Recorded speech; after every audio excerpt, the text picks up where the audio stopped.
அனைவருக்கும் வினோத் பரமகையின் பணிவான வணக்கங்கள். எல்லா பதிவுமே அனுபவத்தால் வந்தது மட்டும்தான். எனக்கு வயதுகள் மூப்பு அடைய அடைய நிறைய அனுபவங்களை உள்வாங்கிட்டு இருக்கோம். யாரோ ஒருவர் நம்மை சார்ந்து இருக்கக்கூடியவர்கள் இந்த பதிவுகளை பார்க்குறாங்க. கொஞ்சம் இந்த கலியுகத்தில் எப்படி நம்மளை தற்காத்துட்டு கொஞ்சம் ஜாக்கிரதையாக வாழணும் அப்படின்றத மட்டும்தான் நான் சொல்லிகிட்டு இருக்கேன். என்னுடைய மாணவர்கள் மத்தியில் இப்போலேருந்தே கொஞ்சம் அலர்ட்டாக இருந்தாங்க அப்படின்னாக்கா, கொஞ்சம் ஜாக்கிரதையாக இருந்தாங்க அப்படின்னாக்கா, இருக்கும் காலங்களை கொஞ்சம் வாழலாம், அழகாக வாழலாம் அப்படின்றத சொல்லித்தரேன். ஸோ ஒரு கைத்தொழில் ஒன்று கற்றுக்குங்க, நல்லா படிங்க, ஒரு நல்ல வேலைக்கு போங்க. வேலைகளே உங்களை விட்டு ஒதுக்கினாலும் ஒரு கைத்தொழில் வச்சுட்டு நீங்கள் மேன்மை பெற்று வாங்க அப்படின்றது மட்டும் தான் நம்ம பதிவில் சொல்லிக்கிட்டு வரோம். இதில் முக்கியமாக பெண் பிள்ளைகள் நிறைய பேர் பாதிக்கப்படுறாங்க, ஆணுமே பாதிக்கப்படுறாங்க தான். பட் இருந்தாலும் இதில் அதிகப்படியாக பார்க்குறது பெண்கள் இருக்காங்க.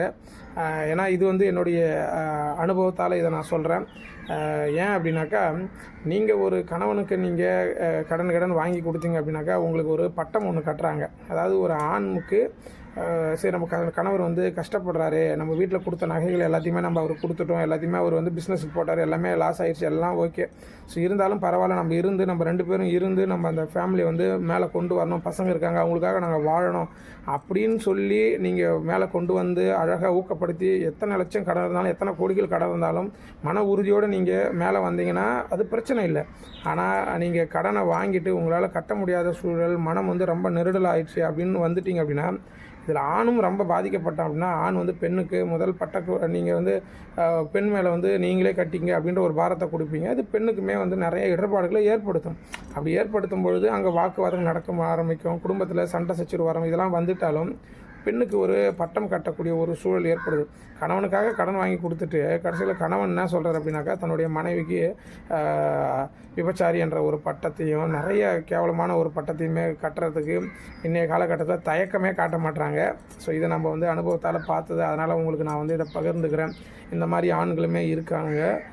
தயவு செஞ்சு நீங்கள் கொஞ்சம் ஜாக்கிரதையாக இருக்கிறதுக்கு முயற்சி பண்ணுங்கள். உங்களால் முடியல, ரொம்ப இடர்பாடுகள் இருக்குது அப்படின்னா அந்த இடத்த விட்டு இருங்க கொஞ்ச நாளைக்கு. உங்களாலே முடியாத ஒரு சூழல் இருக்கும் இல்லையா, அந்த நேரத்தில் நீங்கள் அங்கேருந்து ரிலீவ் ஆகிறதுக்கு பாருங்கள். ஏன்னா இப்பேற்பட்ட உங்களுக்கு அவதூறு ஏற்படுத்தக்கூடிய ஒரு கணவன் கூட வாழறது ஒன்று தான், வாழாதது ஒன்று தான்.